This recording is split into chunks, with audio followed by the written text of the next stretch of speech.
Welcome everyone into the studios today. Miss Melissa with South Central Health District. And Melissa, we want to have you in today because everybody's talking about the recent spike in numbers, Melissa. Yeah, it's a little concerning. And definitely, I think for all of us in public health, but for the community as a whole too, we kind of thought we were over the hump, that we had seen the worst, and we're not sure that we have. So, and that is a little bit concerning. But one thing I did want to say to the public is that if you have taken the vaccine, you are much more protected than those who have not. So I think that can give you some assurance. And we have data that backs that up, supporting evidence that backs that up. Doctors can prove that, and CDC has studied that. So we know that you're protected. And so I think that should be an encouragement for people who have gotten the vaccine, and hopefully cut down on some of the worrying that may be taking place for those who are vaccinated and thought, okay, what's going on here? Which I know I've heard a lot of people, especially my parents' age, who are saying, okay, I got the vaccine, but I'm getting a little nervous here. And I think that's understandable because we don't know exactly what we're dealing with, but we're confident that if you've taken the vaccine, you are protected. No vaccine is 100%, and we know that. Right.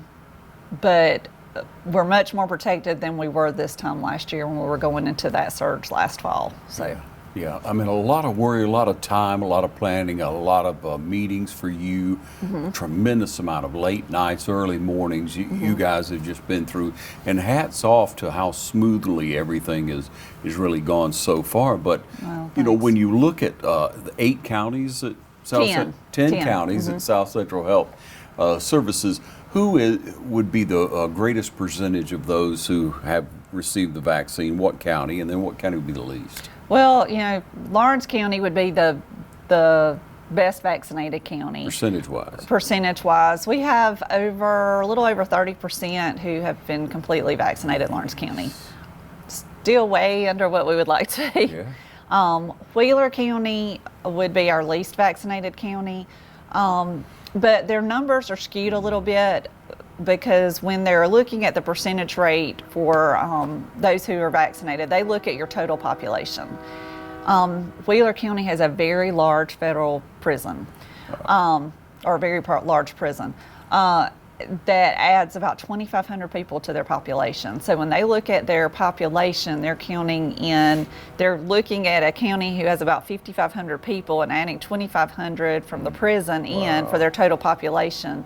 Unfortunately, a lot of those in the prison have not been vaccinated, so it really skews their numbers low. So I really think they're probably similar to the other rural counties that we cover, but still those are, upper 20%. So definitely not where we would like to be. I think we were hoping that we would have at least 50% vaccinated. Yeah. That just hasn't played out for us.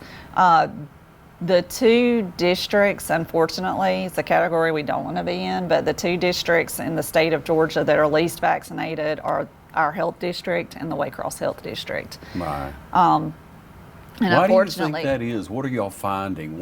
In the research that you've done, what are y'all finding? Ron, I think honestly it's in the beginning, I think the vaccine was, and honestly, COVID as a whole, it was made into a political issue rather than a healthcare issue, which is unfortunate. And I think that has definitely swayed opinions. When you look at the polio vaccine that happened many, many years ago, they didn't have social media. They didn't have a lot of the news outlets that we have. Yeah. It was just something you did. And I think we're just living in a different time. Certainly a lot of the younger generation says, well, we haven't really been that affected. We don't see the point in getting the vaccine. Okay. we hear a lot of people who say it's still under emergency use authorization. Once it gets full authorization, I'll get the vaccine. That's something we hear quite often. And some say, you know, I'm still waiting to see how people do that got the vaccine. I think you were vaccinated, I was vaccinated. We're about 6 months in from the time that we got the vaccine, and I'm fine. You know, one thing we say at the office, I haven't grown an extra toe, I haven't grown an extra hand or finger, so I'm okay. And so I think that can be an encouragement to people who are kind of holding out. We think the full approval of the vaccine will come pretty soon, and I'm hoping that will encourage people to go get the vaccine. What do you mean pretty soon? I think probably in the next few weeks, maybe, that we can get full approval of the vaccine. At least I believe Pfizer will come out first, so that's promising. So I think that's on the horizon, and my hope is that would encourage people to that are holding out to go get the vaccine. Yeah. You know, you see so much out there in news and social, what have you, but and you talked about it being a political thing early on, Melissa. Was it red, was it blue, or who's, you know, all that got so confusing, and now it seems like in some ways maybe it flipped, but there's just as many people who call themselves one party or the other who haven't had the vaccine, who refuse to get the vaccine. But Melissa, people really aren't looking at the importance of taking care of loved ones around them and being around other people. Right. Sure, we want to be independent. Sure, we want to make our own choices. We want to do what we want to do, but you got to look out for the community as a whole, for those loved ones around you, for those older people. But you know, when we look at areas of our community, demographics of our community, and we take away those young people, maybe up to 24, 25. Are there elements that we really need people to take a serious look at it? Yeah, there are. You can actually look on the DPH website, and you can zone in on Lawrence County, and you can actually look at neighborhoods and see where are our most vaccinated areas of our county. And what we're seeing is, in a lot of our communities, the more rural areas of Lawrence County are the least vaccinated. Our African American neighborhoods tend to be more heavily vaccinated. So it's an interesting thing to look at, and I would urge the community to look at some of the data, because it really is interesting, and it's amazing that we can track that down to just a neighborhood or a street, even street level data, and see, okay, what pockets are more vaccinated than others. And certainly, you know, when you look at outside of our rural area, you know, Metro Atlanta is very much ahead of us as far as vaccines go. What would their numbers be? Their numbers would be probably in the 40% range. So more vaccinated than us, but still not where, you know, I think we as a whole need to be. But better than where we are as a district. Accessibility is not an issue anymore, is it? No. You know, in the beginning, I think that was something that we discussed was, do people have access to it? And certainly, you know, in the beginning it was hard to get a vaccine. We were vaccinating. We've actually given per capita more vaccines than our other health districts have.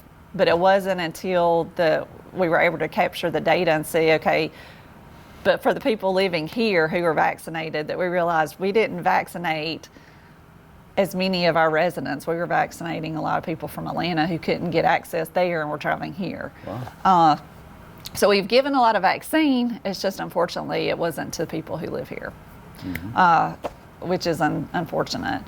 But with saying all of that, it's not too late to get the vaccine. And certainly it is available at all of our health departments, and we have now transitioned to offering the vaccine 5 days a week. We actually in Lawrence County have all 3 vaccines available 5 days a week, all day at the health department. So if you are waiting to get Moderna, or I only want Johnson & Johnson, or I only want Pfizer, you can get all 3 at the health department here. And we're still doing strike teams that kind of go out in the community. Maybe they go to a nursing home that has new residents and we can provide the vaccine to their residents, or some of the new employees there. We're going out into festivals that may be held in communities and giving the vaccine. So we're trying to make sure that the vaccine is very much readily available. I think for us, as public health goes, we're just concerned about how things will play out when school starts back. Yeah. I don't think Delta was probably here when school got out, but we know that it's here. Some studies are suggesting over 80% of our new cases are probably part of that Delta variant, which is very easily transmitted from person to person. And so there's a lot of uncertainty. And so we would encourage those who have children who are 12 and older to get those children vaccinated before they go back to school. All right. Here with Melissa Bradshaw. We'll take a short break. Be right back with you. Hi, I'm Curtis Edwards. I'm owner and broker of the Dublin Real Estate Company, known as the RE/MAX Realty Team. We're proud to be locally owned and independently operated here in Dublin, Georgia. I'm so honored to have such a great team who takes RE/MAX Realty Team to the next level in Dublin, Georgia when it comes to servicing our customers' needs of real estate. And our commitment is one reason that our name is the Dublin Real Estate Company. We're proud of Dublin, we're proud to service our customers, but you as the public know us as RE/MAX Realty Team.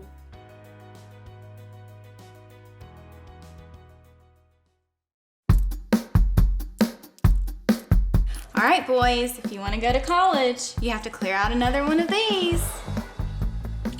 What if we told you there was a better way to save for your kids' college than pickle jars? Morris Bank's Savings Builder account and MULA makes saving for your kids' college easier than ever. All you have to do is connect the account to your debit card, where it automatically rounds up your purchases to the nearest dollar, depositing that spare change into a MULA account where it will grow into a nice little nest egg for whatever your kids have their sights set on.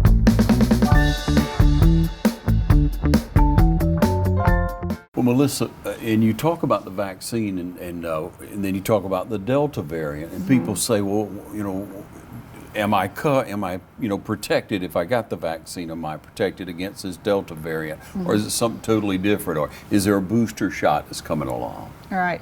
We know that definitely if you took Moderna or Pfizer, because of the way that vaccine works, that you are protected against Delta. Again, one thing I want to say is no vaccine is 100%. You could get the flu vaccine and still get the flu, but our hope is that by taking the vaccine, you're going to cut down on your risk of a severe infection and hospitalization. And so we are seeing that is working. We have had some breakthrough cases, and what a breakthrough case is, it's someone who is 2 weeks out from their second COVID vaccine who has then gone on to develop COVID. Yeah. And we have had those. But when you look at how many thousands of people in our district who have been vaccinated versus the number of breakthrough cases, it is extremely minimal, very minimal.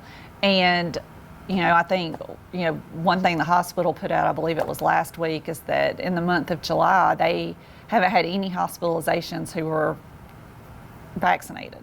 They were all unvaccinated individuals. Right. So for those who have received the vaccine, I think that's promising information. And so we know that the vaccine is reducing your risk of being hospitalized and getting a severe illness. So those two things are what we were really wanting to do with the vaccine. Yeah. But we also know that the vaccine works at slowing transmission from person to person. So if you were to get it, the vaccine hopefully will prevent you from giving it to other people in your household. So that's a promising thing too. Sure. I'm like you, I have older family members I don't want to give it to if I do get it. Right. And so for me, that alone was reason to go take the vaccine. So Yeah, we saw the information last week, like you say, from Fairview that said all cases that came in, 100% of them were from people not vaccinated. To date, I believe they had one as of today it was an elderly person and some pre-existing issues there. So there are Right. more factors to it. But when you look at that, it's staggering now. But people will still stand back and say, I don't want to get that vaccine. I'm not going to get it. I think I'm healthy enough. And then lo and behold, the ones who, many of them who do get it, suffer that shortness of breath for so long afterwards, that lack of energy, Right. total fatigue. And we don't know the repercussions on down the road, do we? No, we don't. They're definitely what they call COVID long haulers who have issues for months, 6 months or more after they've had COVID. Breathing issues, neurological issues. So you don't know, and the thing I think that's the scariest is you don't know how affected you will be by COVID. You know, you probably had friends who said, I had COVID, I thought it was like a cold, it wasn't that big a deal. And then Right. you've had people you've probably talked to who said, I thought I was going to die. Yeah, I'm still trying to It's- get my breath back. I'm right. still fatigued. I'm still tired. I Months still have a after. foggy head. Yeah. I've heard that a good bit. So you don't know how you'll be affected. One thing that I can say we're seeing is that the age of those who are hospitalized has kind of flipped. So when we looked at the fall surge, most of our hospitalizations were for people who were elderly, much older. Those people, for the most part, have been vaccinated. Those who were 65 and older really took advantage of getting that vaccine. So could you give us a percentage, a number close on that? I can look through here and see in a minute, but what we're seeing is that most of our hospitalizations now, or the average hospitalization age now, is around 50. Wow. So we went from the average age being in the 70s to now 50, which to me is young. Yeah. Not far from that. And so that is an eye opener when you look at how that age range has changed dramatically. And we're seeing, not so much here, but in other areas where there are children who are now being hospitalized with it. So all concerning. And I think we're still kind of in the beginning phase of seeing how things will play out in our community with those who are unvaccinated and the Delta variant as it gets into our community. Yeah. But you're And that's saying one it thing does protect. It does. You are offered protection with the vaccine. It's not 100%, like I said. Sure. And so when you hear people say, but I took the vaccine and I still got it. Yes, but did you get hospitalized and was your infection severe? Yeah. And those are things that you have to take into consideration. Yeah. There's a lot to think about. If you want to protect your parents, if you want to protect your spouse, your children even, then Right. you should get it. And you're saying 12 and older. 12 and older. Yeah. Pfizer is approved for those 12 and older. Right now, that's the only vaccine that's been studied on children and was approved. I think Moderna will come out soon, being approved for that age group. Right now, we don't have any vaccines approved for those 12 and under the age of 12. But from studies I've read and things that I've seen reported, that should come mid-fall maybe. It's all about testing. It's testing, right. They have to look at what is the dose for those younger children. That's it. Do we give half dose? How do we spread it out? And it may be a little different for smaller children than it is for adults. Speak a little bit more on a booster and what's coming along with that information. That's still, well, one great thing, in the beginning when we first got the vaccine, we didn't know when we would need a booster. We didn't know how effective the vaccine would even be. I mean, we thought it would be effective, but will it be effective for 6 months? Will it be a year? We're still learning that. You have to remember we're only, 7 months out from those who took the first vaccine, so it's still a work in progress. Right now we know that people who took the vaccine 7 months ago are very much protected, and people who took it even longer, who were in those kind of study groups, are still protected. And so I think we're still kind of studying, do we need a booster, and if so, when? Yeah. But right now they're saying no. So that's a good thing. My hope is that we won't need a yearly booster, that maybe we can go up to 3 years without a booster. But again, that's something that's kind of being studied. Yeah. I think it was Pfizer that's looking at, do we need a booster? I will say that with the Delta variant, some companies may look at, okay, do we need a booster that just protects against this variant? Yeah. Those are all kind of things in the works that we don't know about yet. But what we do know is that the vaccines work. The vaccines are safe. They're effective. And there's something that we should all consider taking. And if you don't feel comfortable, please talk to your healthcare provider and get their opinion on the vaccine and what they would recommend. All right. We're with Melissa Bradshaw. We'll take another short break and be right back. Stay with us. It's nothing personal. It's just business. Hello? That's how some people do things. Right away. To us, everything we do is personal. Because anyone can answer the call. It's who shows up that matters most. That's the quality of your independent agent and the company that stands behind them. Ask Curry Maffitt Insurance in Dublin if auto owners make sense for you. Hello, my name is Reggie Gay. I'm the owner and operator of Middle Georgia Insurance right here in Dublin, Georgia. We're excited about a new law that just went into effect on February 15th. There is a new special enrollment period with the healthcare marketplace. It runs through August the 15th, and for anyone that doesn't have current health insurance has an opportunity to get health insurance without having to wait for the next open enrollment this fall. This has never been done since the healthcare marketplace has begun. So take advantage of that now before time runs out. At Middle Georgia Insurance, we're continuously working and searching for right plans in the marketplace. Come by today and see us at 1307 Bellevue Avenue right here in Dublin. No cavemen, no lizards, just great insurance. Okay, back with you. Melissa, when one goes on your website, there's an abundant amount of information on it. You can look at areas who've been vaccinated, as you said, neighborhoods. You can look at towns, you can look at counties. And when you look on there, you see some other information maybe toward how the vaccine affects women. I noticed that on it when I was just glancing over your website. You know, a lot of women, younger women, concerned about that. Right. Looking at childbearing years. What have we found from that? Well, you know, some data came out, or a study,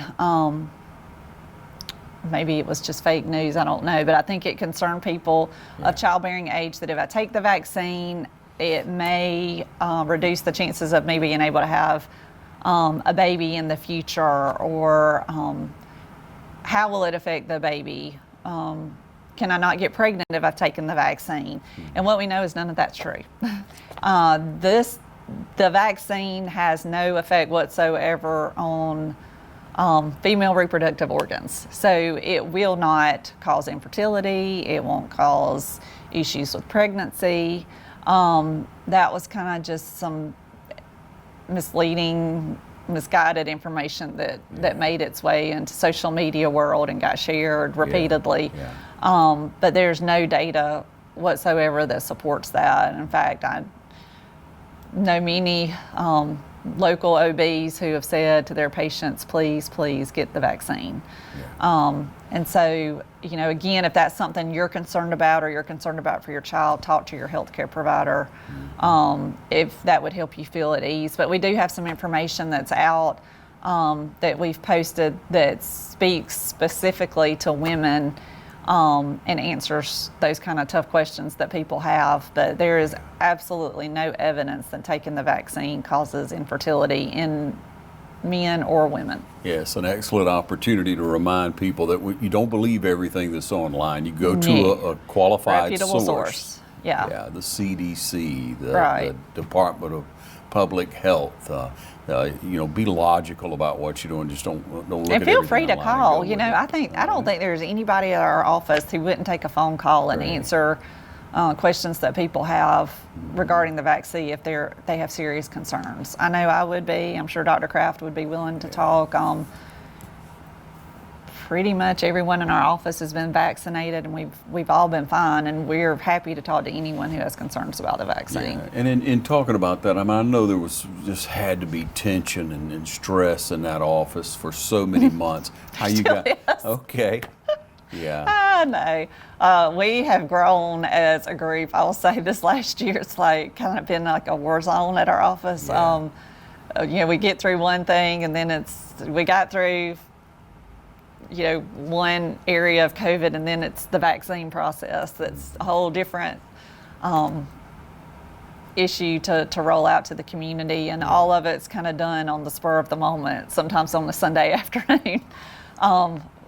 We've worked some interesting hours over the last year, but I think it's pulled us together as a tight-knit little group. And I'm so proud of our staff and how they've kind of adapted to all of the changes. One thing that I've seen posted a lot on social media is, oh, you said this, but now you've changed. And that comes from people regarding comments made by the CDC or Department of Public Health or just guidance and things like that. But what the public needs to remember is this is all new to everyone. And so we're learning things now with media coverage and social media almost at the same time the public is. Sometimes just a few hours in advance we find out things before the public does. So we're kind of trying to figure things out as we go. And it can be a lot of pressure on our workforce. And so I think they have really done a great job with adapting to change and working under pressure that we didn't know could happen. Well, it has to be encouraging to get through this and to know that it's been successful. It's been successful. There have been issues you had to overcome, but you pulled together, like you said. But it has been successful, and it has. I think it's the last few weeks as we've seen our cases start to go back up. I think there's a little concern among staff. Are we going back through what we went through last year? And can we do it again? I don't know if we can do this again because it's so much work. Let's hope and so I think all of us would beg people in the public to get the vaccine.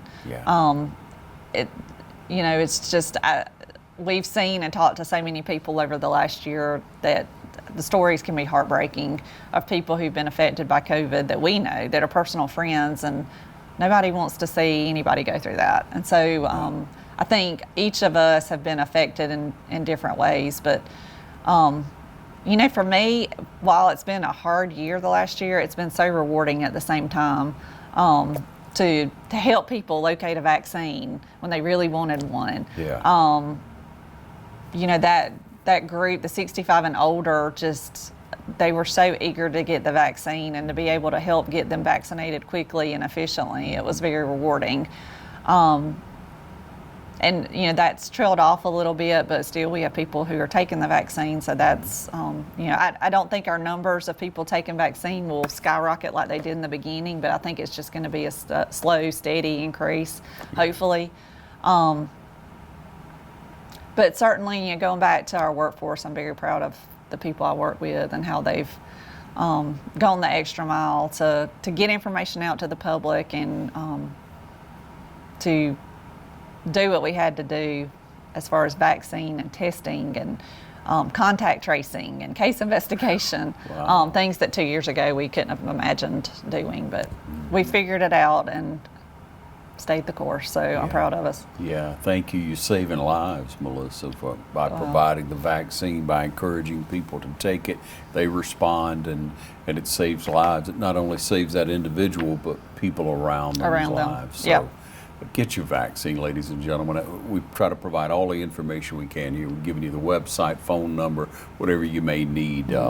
You get that vaccine, and we'll be a lot better off for it as a community, but you'll be a lot better off of it as far as a person. Again, hats off to you. Thank you. Our prayers and thoughts are always with Thank you, Ron. We appreciate everything y'all do to help us get information out.